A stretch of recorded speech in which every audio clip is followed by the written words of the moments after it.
തിരുവനന്തപുരം സ്റ്റുഡിയോയിൽ ശ്രീ ശ്യാം പ്രസാദ് ചേരുന്നുണ്ട്. ശ്രീ ശ്യാം, 2025 പിറന്നതിന് ശേഷം തുടർച്ചയായി ദൃശ്യമാധ്യമങ്ങളാകട്ടെ, ശ്രവ്യമാധ്യമങ്ങളാകട്ടെ, അച്ചടി മാധ്യമങ്ങളാകട്ടെ, എല്ലാ ദിവസവും എന്ന മട്ടിൽ നമ്മുടെ കുട്ടികളിലെ അക്രമവാസനകളുമായി ബന്ധപ്പെട്ട വാർത്തകൾ, അവരുടെ ലഹരി ഉപയോഗവുമായി ബന്ധപ്പെട്ട വാർത്തകൾ, കുട്ടികൾ തമ്മിലടിക്കുന്നതിൻ്റെ വാർത്തകൾ, കലോത്സവത്തിൻ്റെ പേരിൽ തമ്മിലടിക്കുന്ന വാർത്തകൾ, റാഗിങ്ങിൻ്റെ പേരിൽ അതിക്രൂരമായി ഉപദ്രവിക്കുന്ന വാർത്തകളാണ് ഇങ്ങനെ നിരന്തരമായി വന്നുകൊണ്ടിരിക്കുന്നത്.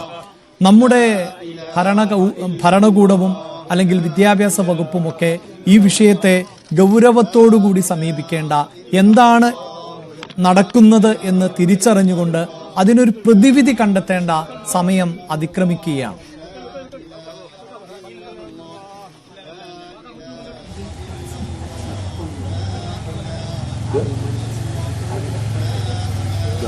സമഗ്രമായ പഠനമെല്ലാം നടത്തേണ്ട ഒരു അനിവാര്യമായൊരു കാലഘട്ടമാണ്. ഇപ്പോൾ ഏതെങ്കിലും ഒരു വിഷയം ഉയർന്നു വരുമ്പോൾ ആ വിഷയത്തിൽ മാത്രം നിന്നുകൊണ്ടല്ലാതെ സമഗ്രമായി എന്തുകൊണ്ട് യുവജനങ്ങൾക്കും വിദ്യാർത്ഥികൾക്കും ഇടയിൽ ഇത്തരത്തിൽ വലിയ തോതിലുള്ള ഒരു വയലൻസിലേക്ക് അവർ നയിക്കപ്പെടുന്നു, എന്തുകൊണ്ട് ഒരു ആക്രമണ സ്വഭാവം ഇവരിൽ വർദ്ധിക്കുന്നു എന്നതിനെ സംബന്ധിച്ച് നമുക്ക് സമഗ്രമായ പഠനവും പരിശോധനയും എല്ലാം നമുക്ക് നടത്താൻ വേണ്ടി സാധിക്കേണ്ടതായിട്ടുണ്ട്. അതോടൊപ്പം തന്നെ അതിന് സ്വാധീനിക്കപ്പെടുന്ന ഘടകങ്ങളെ സംബന്ധിച്ച് നമുക്ക് പരിശോധിക്കാൻ വേണ്ടി സാധിക്കണം. ഇപ്പം നമുക്കറിയാം, സമീപകാലത്ത് ഇറങ്ങിയ സിനിമകളെ സംബന്ധിച്ചെല്ലാം ഇപ്പോൾ ചർച്ച ചെയ്യപ്പെട്ടുകൊണ്ടിരിക്കുകയാണ്. ഏറ്റവും ഒടുവിൽ ഇറങ്ങിയിട്ടുള്ള ഒരു സിനിമയിൽ ഉൾപ്പെടെ വലിയ തോതിലുള്ള വയലൻസാണ്. ചെറിയ കുട്ടികളെ കൂടെ കൂട്ടി സിനിമാ തിയേറ്ററിൽ പോയി ആ സിനിമ പോലും കാണാൻ കഴിയാൻ സാധിക്കാത്ത വിധത്തിലുള്ള വയലൻസാണ്. അത്തരം വയലൻസുകളെല്ലാം വലിയ ധീരതയോടുകൂടി അഭിമാനത്തോടുകൂടി അവതരിപ്പിക്കപ്പെടുന്ന സിനിമകളായി ഇപ്പോൾ നമ്മുടെ സിനിമകളെല്ലാം മാറുന്നു. ഇപ്പോൾ കഴിഞ്ഞ ദിവസം ആഷിഖ് കപൂറിൻ്റെതായ ഒരു പ്രസ്താവന കണ്ടത്, ഇത്തരം വയലൻസുകളെല്ലാം സിനിമകളിൽ ചിത്രീകരിക്കുന്ന സമയത്ത് അതിൻ്റെ ഭാഗമായി ഉണ്ടാകുന്ന ഭവിഷ്യത്തുകളുടെ ഉത്തരവാദിത്തം അത്തരം സിനിമകൾ എടുക്കുന്നവർ കൂടിയുണ്ട് എന്ന നിലയിലുള്ള പ്രസ്താവനയെല്ലാം വന്നതായി കാണുന്നു, സോഷ്യൽ മീഡിയയിൽ കാണുന്നു. തീർച്ചയായും ഇത്തരം കാര്യങ്ങളെല്ലാം പുതിയ തലമുറയെ, വിദ്യാർത്ഥികളെ, യുവജനങ്ങളെ സ്വാധീനിക്കുന്നുണ്ട്. ഇപ്പോൾ നമ്മുടെ സ്കൂളുകൾ ഇപ്പോൾ നമ്മൾ നോക്കുകയാണെങ്കിൽ ചിലയിടങ്ങളിലെങ്കിലും തല്ലുമാല നടന്നുകൊണ്ടിരിക്കുകയാണ്. ചെറിയ തോതിലല്ല, തല്ലുമാല നടന്നുകൊണ്ടിരിക്കുകയാണ്. അപ്പോൾ ഇത്തരം കാര്യങ്ങളിലെല്ലാം സമഗ്രമായ ഇടപെടലുകൾ വിദ്യാഭ്യാസ വകുപ്പാണെങ്കിലും അതോടൊപ്പം തന്നെ ആഭ്യന്തര വകുപ്പാണെങ്കിലും കൈക്കൊള്ളുന്നു എന്നതാണ് ഇതിനകത്ത് നമുക്ക് കാണാൻ കഴിയുന്ന ഒരു കാര്യം. നല്ല ഇടപെടലാണ് വിദ്യാഭ്യാസ വകുപ്പ് ഇത്തരം കാര്യങ്ങളിൽ നടത്തിയിട്ടുള്ളത്. അതോടൊപ്പം തന്നെ ആഭ്യന്തര വകുപ്പിനെ സംബന്ധിച്ചിടത്തോളാണെങ്കിൽ ലഹരിയുമായി ബന്ധപ്പെട്ട് കണക്ട് ചെയ്തുകൊണ്ടാണ് ഇപ്പോൾ നമ്മൾ പരിശോധിക്കുന്നതെങ്കിൽ ആ വിഷയത്തിൽ ഉൾപ്പെടെ ഓപ്പറേഷൻ ഡി ഹണ്ട് എന്ന പേരിൽ ഇപ്പോൾ ഇക്കഴിഞ്ഞ ദിവസങ്ങളിലെല്ലാം വലിയ തോതിലുള്ള ഇടപെടൽ പോലീസിൻ്റെയും എക്സൈസിൻ്റെയും സംയുക്തമായ ഇടപെടലിൻ്റെ ഭാഗമായി നടന്നുകൊണ്ടിരിക്കുകയാണ്. അതിൻ്റെ ഭാഗമായി 2835 കേസുകൾ ഇതിൻ്റെ ഭാഗമായി രജിസ്റ്റർ ചെയ്യപ്പെടുകയാണ്. അതിൽ 2500-ലധികം വരുന്ന ആളുകൾ അറസ്റ്റ് ചെയ്യപ്പെടുകയാണ്. അതോടൊപ്പം തന്നെ 154 കിലോ കഞ്ചാവ് പിടികൂടപ്പെടുന്നു, 1.5 കിലോ MDMA പിടികൂടുന്നു. ഇതെല്ലാം കേരളത്തിൽ ഓരോ ദിവസവും ഇപ്പോൾ നിങ്ങൾ സൂചിപ്പിച്ചതുപോലെ ഇത്തരം വാർത്തകൾ എന്തുകൊണ്ട് കേരളത്തിൽ വരുന്നു എന്ന് ചോദിച്ചാൽ ഇതിലെല്ലാം കേരളത്തിലെ പോലീസും സർക്കാർ സംവിധാനവും ഫലപ്രദമായി ഇടപെടുന്നു എന്നതുകൊണ്ടാണ് പിടിക്കപ്പെടുന്നത്. നിങ്ങൾ നോക്കൂ, മറ്റിടങ്ങളിലാണെങ്കിൽ ഇപ്പോൾ പഞ്ചാബ് ഉൾപ്പെടെയുള്ള പല സംസ്ഥാനങ്ങളെ സംബന്ധിച്ച് ലഹരിയെ സംബന്ധിച്ചെല്ലാം നമ്മൾ ചർച്ച ചെയ്യപ്പെടാറുണ്ട്. അവിടെയൊന്നും ഇത്തരം ലഹരി വസ്തുക്കൾ വലിയ തോതിൽ പിടിക്കപ്പെടുകയോ അല്ലെങ്കിൽ അതിൽ ശക്തമായ നിയമ നടപടികളോ വരുന്നില്ല. പക്ഷേ കേരളത്തിലാണെങ്കിൽ ശക്തമായ നിയമ നടപടികളും പരിശോധനകളും വരുന്നു. ഓരോ സമയത്തും വളരെ കൃത്യമായി ഇതെല്ലാം പിടിക്കപ്പെട്ട് അതിന്റെ വാർത്തകൾ നമ്മൾ കണ്ടുകൊണ്ടേയിരിക്കുകയാണ്. തീർച്ചയായും പോലീസിന്റെയും സംവിധാനത്തിന്റെയും എല്ലാം ഭാഗമായി ഉണ്ടാകേണ്ടത്. ശ്യാമ, ഇപ്പോൾ നമ്മൾ ഈ വാർത്ത നൽകുന്നത്, ഇന്നലെ താങ്കൾ ഈ സിനിമയുടെ സ്വാധീനത്തെ കുറിച്ച് പറഞ്ഞതുകൊണ്ട് ഇന്നലെ ന്യൂസ് 18 ചർച്ച ചെയ്ത് തന്നെ സിനിമ സ്വാധീനിക്കുന്നുണ്ടോ കുട്ടികളെ എന്നതാണ്. പല വിഷയങ്ങളുണ്ടാകാം. അതിൽ ഒരു വിഷയം എന്നത് ലഹരിയാണ്. ഇന്നലെ കാസർഗോഡ് ഒരു സ്കൂളിലെ 10ാം ക്ലാസ്സിലെ ഫെയർവെൽ പാർട്ടിക്ക് മയക്കുമരുന്ന് എത്തിക്കുന്ന സാഹചര്യം ഉണ്ടാകുന്നു. അവിടെ കഞ്ചാവ് പാർട്ടിയാണ് കുട്ടികൾ നടത്താൻ തീരുമാനിക്കുന്നത്. അപ്പോൾ കുട്ടികൾക്ക് ഇങ്ങനെ വളരെ ഈസിയായി കഞ്ചാവ് ലഭിക്കുന്നു, അതിൻ്റെ ഉപയോഗം അടക്കം എങ്ങനെയെന്ന് മനസ്സിലാക്കാൻ സാധിക്കുന്നു, അതൊക്കെ സുലഭമാകുന്നു എന്നുള്ളതാണ്. ഇന്ന് ഞങ്ങൾ റിപ്പോർട്ട് ചെയ്യുന്ന മറ്റൊരു വാർത്ത എന്നത് കൊച്ചിയിൽ നിന്നുള്ളതാണ്. ഡയറി മിൽക്കിലും കിൻഡർ ജോയിലും അടക്കം ലഹരി വസ്തു നൽകിക്കൊണ്ട് 10ാം ക്ലാസ്സുകാരൻ ഒരു പെൺകുട്ടിയെ, കൂട്ടുകാരിയെ പീഡിപ്പിക്കുകയാണ്.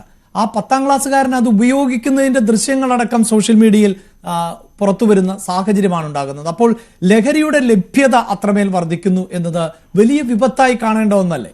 തീർച്ചയായിട്ടും ലഹരിയുടെ വ്യാപനത്തെ തടയാൻ സാധിക്കുക ഗവൺമെൻറ് സംവിധാനങ്ങൾ, അതോടൊപ്പം തന്നെ വിദ്യാഭ്യാസ സ്ഥാപനങ്ങളുടെ മേധാവികൾ, രക്ഷകർത്താക്കൾ, അധ്യാപകർ, പൊതുസമൂഹം, മാധ്യമങ്ങൾ, ഇവർക്കെല്ലാം വലിയ പങ്ക് വഹിക്കാൻ വേണ്ടി സാധിക്കും. ഒരു ഗവൺമെൻറ് സംവിധാനത്തിനെ കൊണ്ടോ അല്ലെങ്കിൽ ഒരു അധ്യാപകരെ കൊണ്ടോ രക്ഷിതാക്കളെ കൊണ്ടോ മാത്രം സാധിക്കുന്ന ഒന്നല്ല ലഹരിയെ തടയലും അതോടൊപ്പം തന്നെ അതിൻ്റെ വ്യാപനവും. പൊതുപ്രവർത്തകർക്ക് അതോടൊപ്പം തന്നെ പൊതുസമൂഹത്തിന് ഒരു വലിയ പങ്ക് വഹിക്കാനുണ്ട്. നമ്മുടെ നാടിനകത്ത് രാജ്യത്തെമ്പാടും വലിയ തോതിൽ, രാജ്യത്ത് മാത്രമല്ല ലോകത്തെമ്പാടും ഈ ലഹരി മാഫിയയുടെ കണ്ണികൾ വ്യാപകമായിട്ടുണ്ട്. ആ ലഹരി മാഫിയയുടെ കണ്ണികളെ മുറിച്ചു കളയുന്നതിനും പുതിയ തലമുറ അതിലേക്ക് അല്ലെങ്കിൽ പുതിയ കണ്ണികൾ അതിലേക്ക് ചേർക്കപ്പെടാതിരിക്കാനും സാധിക്കുക എന്നതാണ് ഒന്നാം ഘട്ടത്തിൽ നാം ചെയ്യേണ്ടതായ ഒരു കാര്യം. പിന്നെ തീർച്ചയായും അതിൻ്റെ സോഴ്സുകൾ, ഉറവിടങ്ങൾ കണ്ടെത്തുക, അതിനെ ഇല്ലാതാക്കുക തുടങ്ങിയ കാര്യങ്ങളാണ്. ഇപ്പം നിങ്ങൾ നോക്കൂ, കേരള പോലീസ് നമ്മുടെ രാജ്യത്ത് തന്നെ ആദ്യമായി ഒരു ലഹരിയുടെ നിർമ്മാണ കേന്ദ്രം അടച്ചുപൂട്ടുന്നതിലേക്ക്, പിടികൂടുന്നതിലേക്ക്, കണ്ടെത്തുന്നതിലേക്ക് കേരള പോലീസാണ് എത്തിച്ചേർന്നത്. കേരളത്തിലായിരുന്നില്ല. ലഹരി എവിടെ നിന്ന് വന്നു എന്ന അന്വേഷണത്തിനൊടുവിൽ ഹൈദരാബാദിൽ ചെന്നാണ് കേരള പോലീസ് ലഹരി നിർമ്മാണ കേന്ദ്രം നമ്മുടെ രാജ്യത്ത് ആദ്യമായി കണ്ടെത്തുന്നത്. അപ്പോൾ അതിൻ്റെ അടിവേരിലേക്ക് ഇറങ്ങിച്ചെല്ലുക എന്നതാണ്.